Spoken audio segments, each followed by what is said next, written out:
Hell yeah. I love it. Anytime I get to come out here and do comedy is always a good time.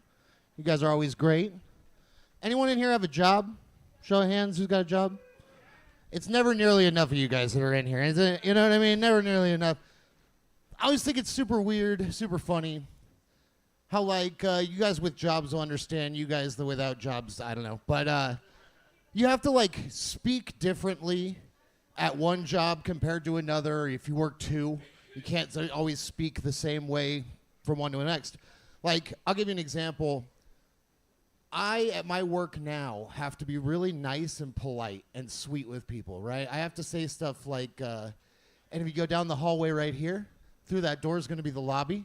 We got chairs, magazines, coffee, anything you want. I'll be with you in a minute, right? You feel it's like really put on, you know what I mean? It just, I hate it, you know? Especially because I used to work in security, where I used to be able to say stuff like, be about it, bitch. I'll throw all of you motherfuckers out. Let's go. Single file line, out the door.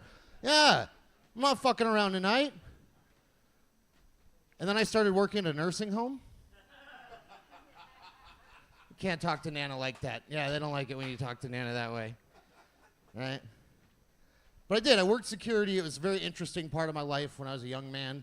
I actually was lucky enough, I got to do security for traveling strippers. Yeah, when I was a kid, yeah. Sorry, it's 2025. Pre-nurses. Can we call them pre-nurses? Pre-nurses.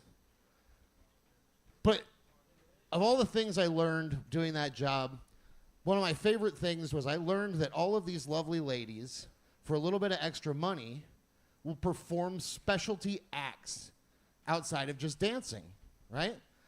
We had one lady would break open a pill of some sort in her butt cheeks, and I would have to stand there with a barbecue lighter while she farted the biggest fireball I've ever seen in my life in a double-wide trailer 7, 8 times a night. It was insane. It was insane. One of these lovely ladies would finger herself, pull it out, and stick it in your ear like a wet willy. She called it a moist Wilson. That's disgusting. That's foul. People loved it. They loved it. My favorite one, though, was this lady took whipped cream, and she put it, you guessed it, in her butt cheeks. And then she would fart it into someone's face. Yeah, saw that one happen a lot. One time we were at an event, and with the lady that put it on, it was her husband's birthday, and she was being awesome about it.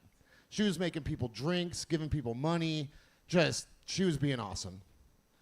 She has this lady comes over, lovely pre-nurse, and she says, I want you to do the whipped cream thing to my husband, but I want it to be a surprise. And it was. She loaded it up, gets her way over to where he's at, and then almost like a movie, he felt presence in his periphery. And when he turned to look, direct hit. Direct hit. And he said, and I'll never forget this, and I love sharing it with you guys, he said, bitch, you know I'm lactose intolerant. That was the best day of work I've ever had in my entire life. Hands down. Hands down. Hands down. Best day of work I've ever had in my life. But I had to get away from that, you know what I mean? As fun as that job was, you know, you get older, you got to find other things, you know. It's been a wild ride trying to find other things to do that get me at that level. But I'll give you guys a story. My buddies, they're not bright. That's a different set of jokes for a different time. But dumb friends are the best. One of my buddies one day, a while back, said, Connor, would you like to go watch semi-professional wrestling? And I said, fuck yeah, absolutely. Absolutely. So we got our money. We ventured out to Gridley, California. Are any of you guys familiar with Gridley, California? Yeah. Where your teeth go to die. This guy gets it. Yeah, yeah, yeah, yeah. So we get our seats, awesome seats. We're right on the railing where we can interact with the people as they're coming out, the performers, high fives, pictures, the whole 9 yards, awesome seats. And I sit down and I take an inventory of the room. I'm looking around. And it becomes glaringly instant that all of the signs are in Spanish, which, not a huge problem, minor hiccup, I don't speak Spanish. So this is going to be tough, okay? So this whole event was now going to be someone coming up on the mic, saying something in Spanish. I would have to look at my friends who would quietly and politely explain what's going on, and then you get to decide how we're going to react, right? So like, I'll give you an example. Someone would come up and they'd say something like, Yo quiero tu madre con queso porque es muy delicioso. Yum, yum, yum, yum, yum. And I have to look at my friends who quietly and politely go, I think he wants his mom with cheese? Because she's very delicious. Yum, yum, yum, yum, yum. And you're like, no, no, we're not doing mom jokes. No, we're higher brow than that. Or you're like, fuck yeah, let's get it. I love every bit of this. So that's what this has become, is this ping pong match.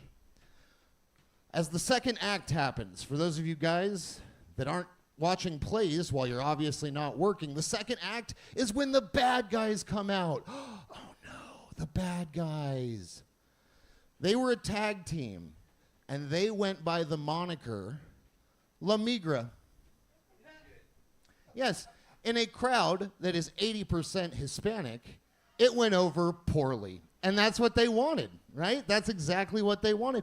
They came out in full police regalia, just yelling at people, just being like, I want to see everyone's green card. I'm calling ICE. Everyone's getting deported. We're getting this moving right now.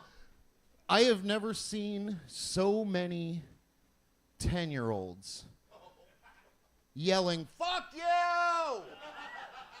Fuck you! At grown men in my entire life. It was insane. It's insane.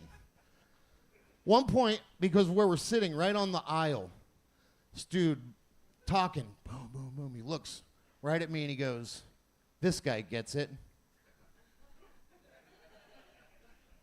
I had to look at my friends, quietly and politely are going, no, we're not doing it. So we went, boo, no, too much, not doing it, don't like it. So they come back intermittently here and there because, again, they're trying to be the bad guys, and it was working great. End of the night comes, right before the main event match. A guy comes out on the stage. He's about my size, so teenager-sized adult for anyone's reference. Can't figure this out. He was wearing gator skin boots, big old cowboy hat, and although he wasn't competing that night, his belt buckle was championship size, 100% championship size. And he comes up on the mic. They're doing ads, as far as I understand it. We got a Lotte in the corner. Let's get that sold out. Raul's ice cream is rapidly melting. We got taco trucks all around the block. We don't know if any are open or if that's just how they got here, but they're there. Go check it out. And he pauses for just a second, and he says, and I quote, Domingo, domingo, domingo, putas, putas, nalgas, sucias, putas.